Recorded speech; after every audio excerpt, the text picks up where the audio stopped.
Yeah, it was all about work, but you know that's what we do in training. We work hard. Every night we come into the field in our pitch here, like we just work, and you know, it paid off today, thank God. Well, actually, not quite all about work. Tell us about those 2 goals. Actually, look, I was just in the right place at the right time. Shame, I suppose, is unlucky not to get either goal, but I'm just happy that I got in there. Well, it was more than just being in the And early in that match, so they had to manage the situation almost from the get-go. Yeah, from 14 minutes they were down to 14 men, and from there I think their work rate was massive. Eddie mentioned it down, he could see it down pitch side. And you know, we speak a lot about tips forwards, you know, and last year when they were beaten by Galway, it was the defence that left the spaces, and I think as Gerard's just touched on it, their 6 defenders and 2 midfielders have been outstanding this year so far, and I must say they've been absolutely brilliant, and again their defence was brilliant. Let's hear from the Tipperary manager, Michael Ryan. He's talking to Joanne. Michael, you have a huge smile on your face. You're very proud of your players. Immensely proud of them, and it was exactly what I said to them at half-time. You know, I was just so proud of the efforts that they put in. You know, it was a shock. It's always a shock when you get brought back down to 14 men. But I thought that, you know, it didn't disturb what we were trying to do. You know, we were still trying to, you know, do the right thing with the ball, and the lads showed plenty of composure and showed plenty of experience and belief. You know, and it effectively comes always back down to that bit of belief, which we had today, thankfully. And it saw us over the line. And it was probably shown by the very fact that you rarely actually looked like losing that game. We just needed to kind of get a few scores, put a few scores on the board, put these guys under pressure. We didn't do that, and we paid the price. They did pay the price. Cyril, it was a tight scoreline in the end, but is it fair to say Tip dominated the game? Well, it's funny, like all through, even down when they were down to 14 men, they felt, you'd think at times they had the 15, they were well on top. Their backs are playing very, very well. Breen midfield coming in with Brendan Maher. They've solidified that there. Bonner Maher back centre forward. And I thought today Noel McGrath back to his kind of brilliant self. You know, those short little grips, little tips over the bar. They're a serious team. Limerick stayed in it, but they were well beaten by more than the score, I think, really. Like, you know, the 2 goals early on really killed them, and they were fighting that back all day. But like when Tip got in at half-time, they readjusted, backs tight, 2 midfielders came back a bit. Like Breen didn't go forward the second half, dropped back. Now they had only 5 forwards that came and walked, but they were all the time, after the first second or minute, they were all the time in front, and they were never headed. Okay, the goal jolted them near the end, but at that stage we ran a lot of subs. But it was interesting that the 2 subs that came on for you know, Downs, you know, like he's a kind of a goal scorer. He's a good player. Like he went for goal. You'd know he was going to go for goal, and he kind of did a Kilkenny trick. He threw the ball over the lad and ran onto it, you know, and went for a good save. And Morrissey like came on and sub as well. That was a great goal because he actually dropped the ball down. He was the defence was good in Tip, all around them, dropped it down, stuck in the back net, great goal. But like it came too late to affect the game, and there's no doubt that the best team won. Should they have been in earlier? Well, if you were looking at Limerick Hurling, I would think Downs and Morrissey are 2 of the lads. I would think both of them be on the next day. Okay. Well, those goals obviously were critical, but still very, very early in the game. Maybe Limerick would have had time to come back. Take us through those key early signals, Shawnee. Yeah, well, TJ said in his commentary after this, you know, the goals, you know, they were a huge cushion. I suppose in this clip, I think that while they were great goals, they were well scored, I think that Limerick could have been a bit cuter. I think Paul Brown got caught here, he should have been goal side. In fairness to Michael Breen, it was a bad hand pass. The full back then, Morrissey didn't do great, and then he pulled on a loose ball. It wasn't a great goal, it wasn't a great finish, and Limerick could have stopped it. Here again, Canlon was good all day, a great flick here out of Bonner. Great vision. I think Limerick all got sucked in. If you look at it here, there's 4 or 5 lads drawn in. Full back, again, just to be critical, was caught. He should have been goal side. Ball behind Canlon, he showed his bit of class. Reasonably poor shot, to be honest. I think that, again, the Limerick defence, Hickey's an experienced player. I think he should have shielded the man, or he should have maybe gone to the ball. And while Tip got a great start, I think Limerick in defence didn't do themselves any favours. Here, though, it's just pure and utter class. John McGrath, brilliant vision, great ball to Noel McGrath.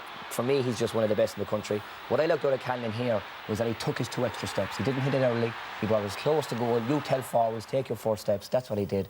And then a brilliant finish. But as good as the goals were, I think Limerick didn't do themselves any favours today in defence. Then came the red card. It was all happening in that first 15 minutes. Yeah, it's all happening. Yeah. Bubba's Dwyer, like, you know, has been like this, you know, a bit quick to react. He gets onto a ball here, Des, and it's a pass across. He'd probably be a bit disgusted. He didn't catch the ball. Now he drops it here. He's been tackled by Richie, you know, and he goes down. He gets a good flick here. If you watch here, like, he does get a good from Richie, like, and he kind of gets, you know, he gets aggravated and just pulls back. You can't do that. To me, I thought Richie English fouled him first, and he probably should have got the free. And when he didn't, he pulled back straight in front of the ref. He was going to get the the red card, and like he's devastated afterwards. Really, like he's down and out. But it just shows it's not that easy play when you have the 15 men against the 14. Where do you play him? How do you work it? And you know, like when Tip got in after half time, Tip were very comfortable against Limerick, even with the 15 against 14. Yeah. We'll look at that Limerick, how they dealt with that in a moment. But in terms of Tip, you mentioned their defence excelling. Show us what you mean. Yeah, well, I think they've gone brilliant. Their defence is very good. Now, here's Ken Lynch, he's tricky.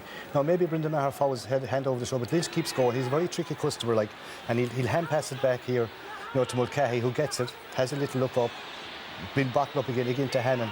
Okay, in here to Hegarty. Now, watch this. Goes around you, but look, 3, 4, 5 tip players all of a sudden, and Mickey Cahill is coming across in the far corner. There's no way through the clear ball. They were doing that all day, very comfortable. Now they got caught in it, but they were comfortable in defence, dealing with anything Limerick could throw at them. And it's a settled defence at the moment. Like, you know, Kieran Bergen is there trying hard to get on, but like Seamus Kindy has made the wing back. He's going, that 1-9 is settled in Tip. Okay, they might have a different. Someone will be on for Bubbles the next day, maybe Jason's forward, but like they have a good squad and they have 2 good games under the belt, and they'll be confident going in against Waterford. Yeah.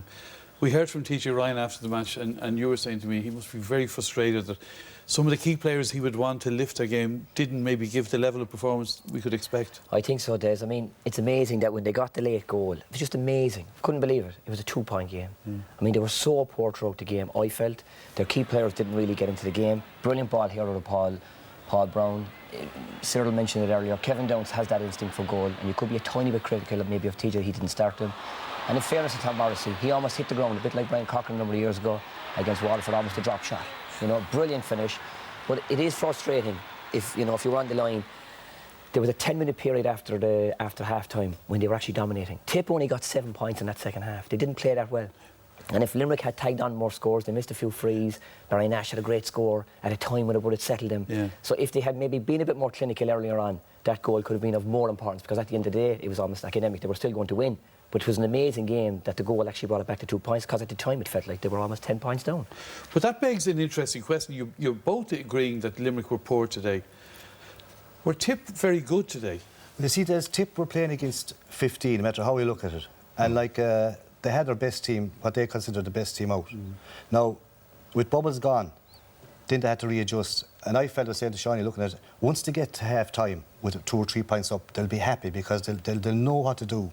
If you looked at the first half, Michael Breen got 2 goals, he went forward, playing the football game, really travelling the whole time. Now the second half, he drew back a bit. He more or less came back into the half-back line with Brendan Maher. So there was a line across, you know what I mean? Now, the Limerick would puck it short to the spare man, but when he pucked it up, it seemed the Tip had extra men back, and then they made sure when they were hitting it not to go down where Gavin Mahoney say was sweeping. They went down along the sides, and then it was a race for the ball. And like, even though there be 1 forward and 2 men, there's a chance that he'd get it. So they were going to pick a few points. Right. And when Limerick, as Sean said, didn't get the scores early on, that was going to do. Now Tip put a lot of balls wide from outside as well, long range frees, long range shots went wide, but like they were still in control. And like, when you look at the scoreboard, there's only 2 points in it, but I felt like that Tip won that game by more than that 2 points. Okay. And your view, because we're going to have a Munster final now against Waterford, eagerly anticipated, but a contrast in styles again. How will that go? I actually would totally disregard the styles, to be honest, Des. For me, I think both teams have class acts. They have match winners, and that's the way I look at it. Austin Gleeson is a match winner. You know, Jamie Barron can do stuff at midfield like most players can do. He's full of energy. Patrick Curran is a match winner. Shane Bennett. We need a Stephen good Bennett. match too. But anyway. Well, we do. The quality is poor at the moment, yeah. Yeah, but that won't worry Waterford or Tip. If there's 2 points to 1, they'll be quite happy. I know, like what Sean is saying, there's great individuals on both sides, but I can guarantee you, Tip will play, they'll look at what Waterford are doing. They'll play the sweeper, there'll be 7 back there, they'll play the 3 or 4 midfield and 2 or 3 up front. They're very comfortable at it, and they're not going to change now, but there's a big doubt about Dara Fives, and if he's missing, he's a big loss. Okay. Time for our man of the match from today. Who are the nominees, Sean? The first nominee, Des, is Noel McGrath. I mean, he's one of my favourite players. Today, again, he just exemplified everything that's good about hurling. He got 3 great points in the second half, and we just showed earlier how good he is on the ball when he set up the goal for Seamus Cahill. Our second nominee is Cathal Barrett. I mean, as a corner forward, he's just tigerish. He'd be all over you. You wouldn't like him. He made his debut there a couple of years ago, and he's just going from strength to strength. He was outstanding again today. And our third nominee was a Limerick man. We thought Cian Lynch worked extremely hard. He didn't score a whole pile, but he worked really hard, set up good scores, showed lovely flair at times, and he's a worthy nominee. Okay, and the winner, Cyril? Well, went for a back this time, Carl Barrett. From the first minute to the last, he kept attacking the ball. He at this stage, he excites the crowd, like, and they'll be very happy down in Holy Cross, Ballycal. He's a good bit of stuff. Backs don't usually get, especially cornerbacks, but like all year, he's been driving, as Sean says, driving onto the ball out in front and throws caution to the wind. Good stuff. So well done then to Cathal. Let's hear from him now. Carl, congratulations. Was that an exhausting performance? Yeah, that was a very tough battle. I don't know why everyone else, but I'm absolutely wrecked. And yeah. But there seems to be the word work rate that has been used by everybody since the end of the match. Is that something that you have put an emphasis on as a team from the very start of the season? Yeah, definitely. Like, if you look what our forwards done it from 15 back, like, they showed on tremendous work rate down to 14 men, and the effort they put in to stop the ball coming out as quick as it did, it's credit to them really. Well, it's credit to the defence as well, and to you, Cathal Barrett. That's why you're the centre RT man of the match. So congratulations. Thanks a minute. Yeah, well done. Now, Kilkenny are already in the Leinster final, so let's see how the second semi-final of the province turned out as Offaly took on Galway. John Fallon watched this one.